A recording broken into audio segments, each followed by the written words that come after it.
We welcome our Nigerian viewers and viewers around the world. This is Galaxy TV News. Let's get things started. Nigerian Army flags off Operation Still Waters across the country.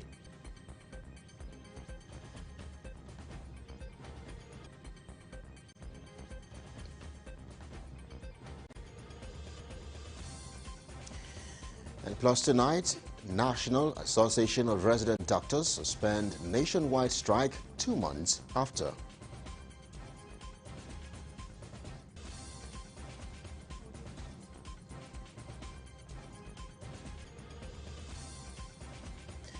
And outside Nigeria, 10 persons die after tropical cyclone Shaheen battered parts of Iran and Oman.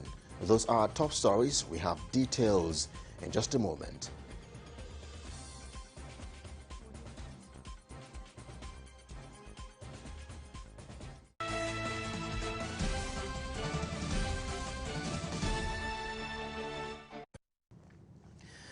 And now, wherever you're watching from around the world, we're live from our studios here in Lagos, Nigeria. I am Kelly Egiga. On our first story tonight, as part of measures to curtail the spate of insecurity within the jurisdiction of the 2-division Nigerian Army, the Chief of Army Staff, Lieutenant General Farouk Yahya, has flagged off Operation Still Waters. The exercise was supervised by the General Officer commanding 2-division Nigerian Army, Major General Gold Chibuzo, at the step-up headquarters of the division in Ibadan. The Oyo State capital. Our correspondent Kunle Ojo tells us more in this report.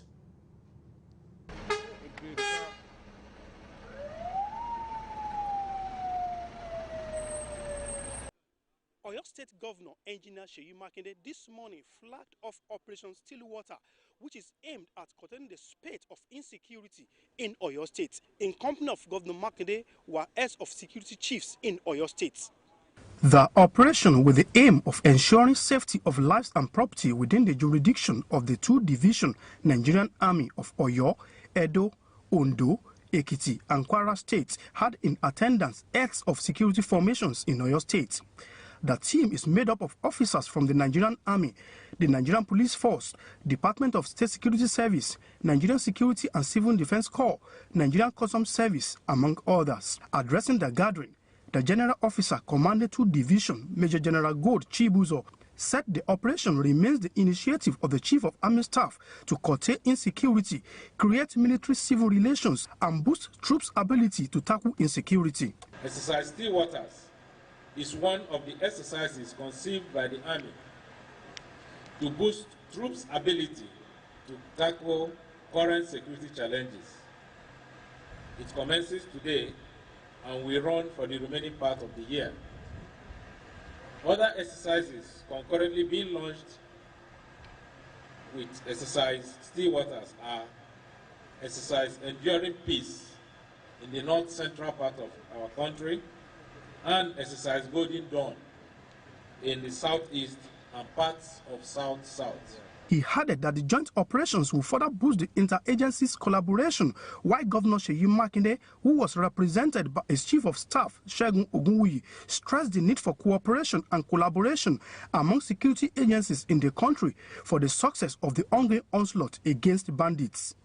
I wish to state that the exercise will be based on real-time intelligence on the prevailing security threats in the aforementioned states and will metamorphose into real operations to checkmate criminalities. I must add that the exercise is expected to further strengthen civil-military relations between the military and the good people of the states in 2 divisions' area of responsibility. Because now we're talking Operation Stillwater, we're talking New Dawn, we're talking code names of operations that civilians can relate with. So on this note, I want to really commend him, because that means we have changed strategy, we have changed direction in the fight against insurgency, banditry, and all what. Makinde promised the support of his government and the good people of Oyo State for the success of Operation Still Waters. From Ibadan, Kunle Ojo, Galaxy TV.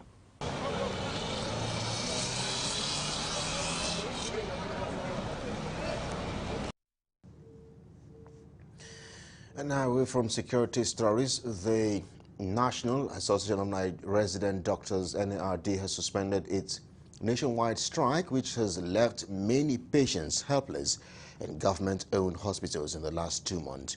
The members of the union voted in favor of suspending the industrial action during a meeting held on Sunday. A member of the group confirmed the development to our newsmen on Monday. He said that 56 officials voted for the suspension of the industrial actions against 28 who wanted the strike to continue. The resident doctors embarked on a nationwide strike on August 2nd to protest several issues that affect them.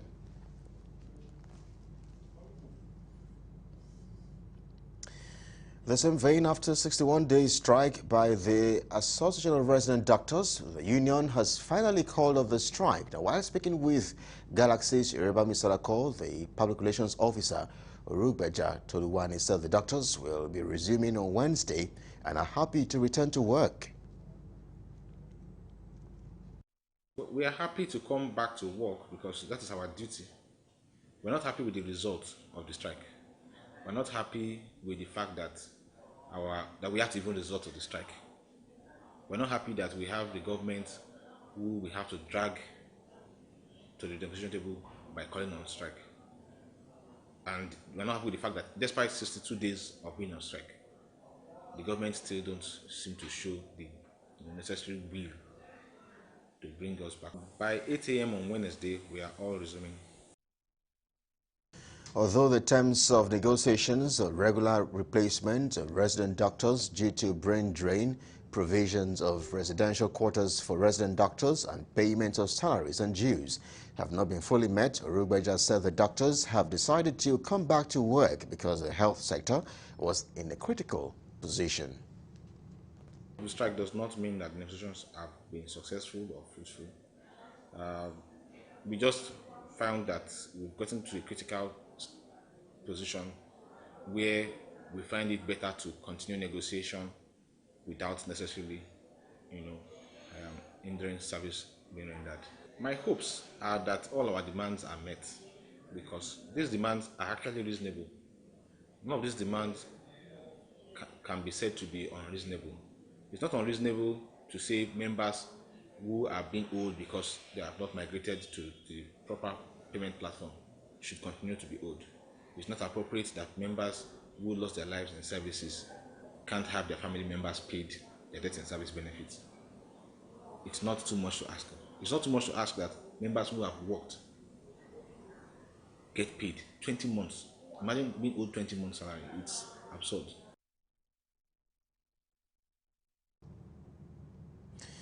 You're watching the news on Galaxy TV. We're due for a breather, but in the second part of our news package, Ogun State Police Command have arrested 2 suspected kidnappers.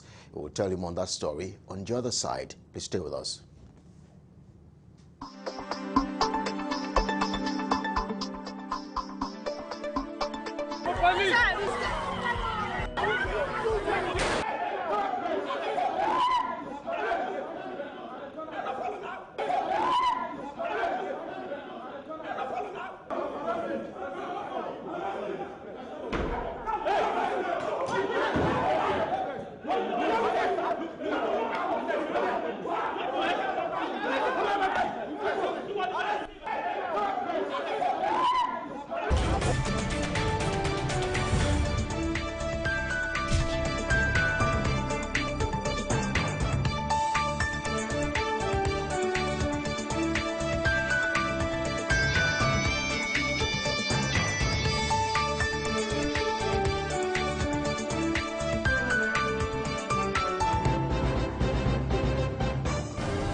Welcome back. You're watching the news on Galaxy TV. Now, for more updates and latest news, visit our website at www.galaxytvonline.com or subscribe to our YouTube channel at youtube.com/Galaxy TV Nigeria. You can follow or interact with us on our Facebook page at facebook.com/Galaxy TV Don't forget to follow and tag us on our Instagram page at Official Galaxy TV. If you have breaking news around you, you can avail our eyewitness feature via WhatsApp. Simply share a story by sending short clips or videos of the news on 0818 666 669.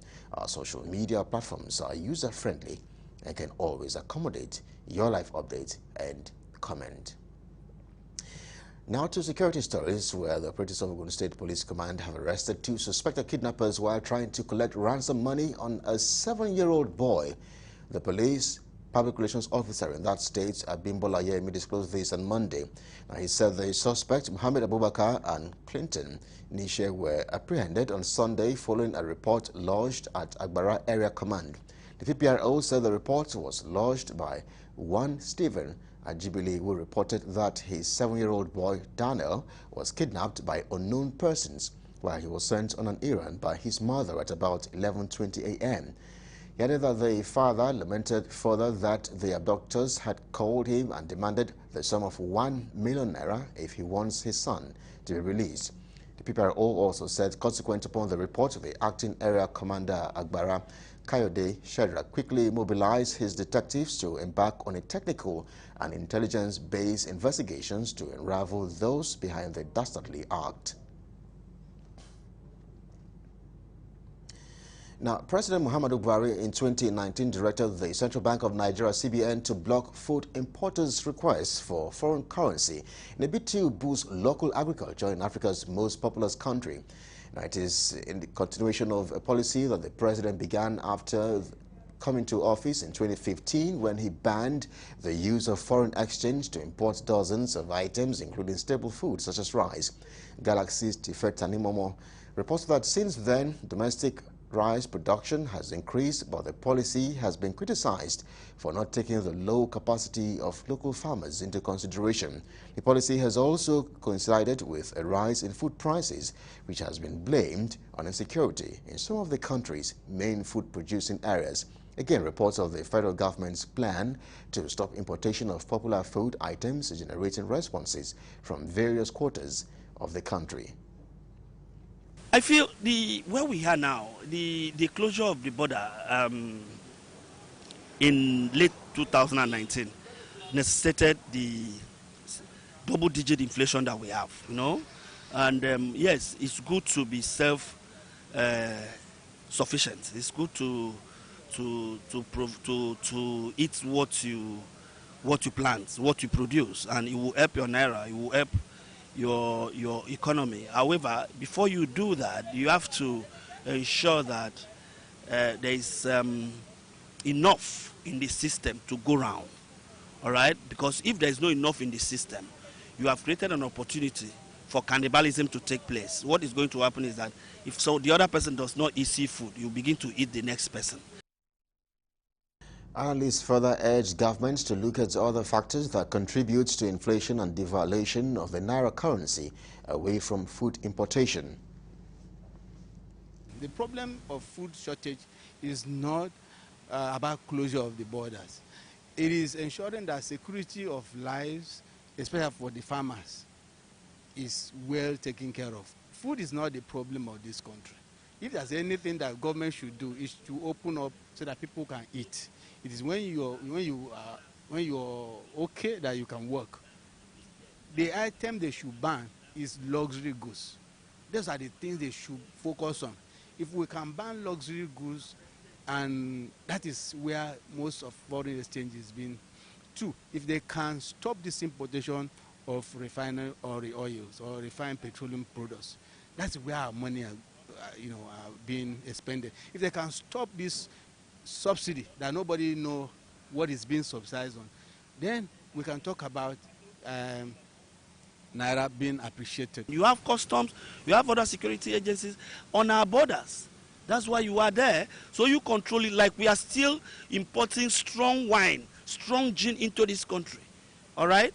That people are still importing strong gin into this country, still importing very quality fabrics into this country. And we have a dying textile. Those are the areas that you're supposed to stop, because you don't want to wear what is produced in Nigeria. You allow that to fly. But the common food for people, you block that. And that's why we are where we are today. And that's why it's not as if the government has opened up the border for other items to come in, but those items still find their way into Nigeria, into the Nigerian market, and in a very expensive way. So what you have done to the Naira is that you weaken it, and you cause the inflation. Now to Kaduna State, where the Urban Planning Development Agency has demolished over 400 houses at Graceland Zaria. The demolition started at about 7 p.m. on Sunday, with some residents of the area trying to resist the authorities from carrying out the act, but were later overpowered by security agencies. The officers of the State Urban Planning Development Agency were accompanied by officers of the Nigeria Police Force, Civil Defense, and men of the State Security Services. The residents of the area claimed they got approval before building their houses there, while some residents were also seen removing their valuables. Other residents who could not hide their pain and displeasure were seen staging a peaceful protest with placards carrying different inscriptions to show their grievances. Now, to further curb the spread of the Delta variant of the COVID-19 pandemic in the Delta community of Uvei local government area, the Supervisory Council of Health, Peter Odiobara, says the task force on COVID-19 will commence the enforcement of protocols in public places. He made the disclosure while speaking with our correspondent at Efuru on the attitude of residents towards receiving the vaccine, which according to him is available in health centers across the locality. He stressed that the task force will commence operations starting from the first week of October in ensuring that the local government and state is safe. Now, we have a running team on ground talking about the COVID task force who have been working before now. And I had a meeting with some of the executives yesterday, and by the grace of God, we're kicking up in a full force by the 1st of this October 1st. You're watching the news on Galaxy TV. Let's shift our attention back to the suspension of the 2-month nationwide strike by the resident doctors, as we're joined tonight live from the nation's capital, Abuja, where the president of the union joins us live on the program. Dr. Godiya Ishaya joins us live, national president of resident doctors. Good to have you with us. Perhaps you could explain to Nigerians on what grounds did you and your colleagues suspend the strike after 2 months?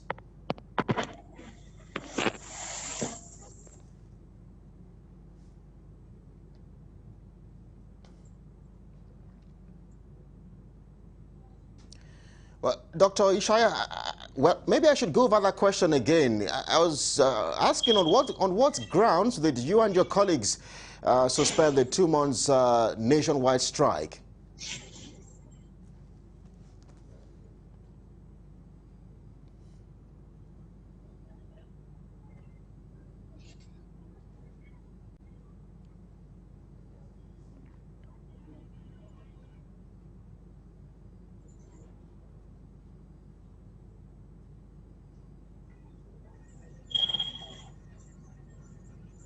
All right, I'm not sure we do have a connection with the national president of the resident doctors, Dr. Godiya Ishaya. We'll see how we can reestablish connection with him in just a moment, but let's shift our focus now on Journal International Desk for more stories. Please stay with us. Still, on the international scene, security has been tightened in northern India town after 8 people, including 4 protesting farmers, died on Sunday. Violence broke out in Lakhimpur Kheri district of Uttar Pradesh state during a protest against agricultural reforms. Photos and videos on social media showed vehicles set on fire as people lay covered in blood. Opposition leaders have been stopped from visiting the families of the victims as the situation remains tense. Farmers alleged that clashes erupted after a car from a federal minister's motorcade ran over 2 protesting farmers. A charge the minister denies. Several prominent farm leaders, including Rakesh Takait, reached the violence-hit district on Monday morning. Takait told the media that farmers will hold discussions with the villagers before deciding their future course of action. Farmers, who are the backbone of our economy, cannot be treated like this, he said. Their fears are legitimate about private players hurting their income and should be heard. We need to strengthen our farming systems and not weaken them. Violence in Lakhimpur Kheri marks a dramatic escalation in a 10-month-old protest against agricultural reforms that farmers say will benefit private players at their expense. Tens of thousands of them have been striking on the outskirts of Delhi since November, demanding that the laws must be repealed. It is one of the longest farmers-led protests India has ever seen, pitting the community against Indian Prime Minister Narendra Modi and his Bharatiya Janata Party-led BJP government.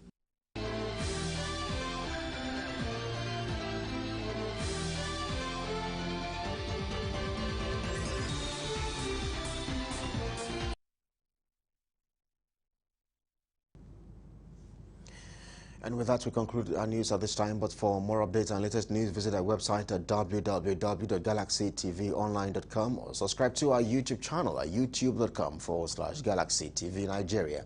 You can follow and interact with us on our Facebook page at facebook.com/Galaxy TV. Don't forget to follow and tag us on our Instagram page at Official Galaxy TV. If you have breaking news around you, you can avail our eyewitness feature via WhatsApp and share your story by sending short clips or videos of the news on 0818 666 669. Our social media platforms are user-friendly and can always accommodate your life update and comment. And that's your Galaxy TV News at this time. On behalf of the production team and everyone here, thank you so much for your company. We urge you to please keep safe. I am Kelly Egiga. We urge you to keep you here on Galaxy TV as our newsroom returns at 9 p.m. with our flagship news. Good evening.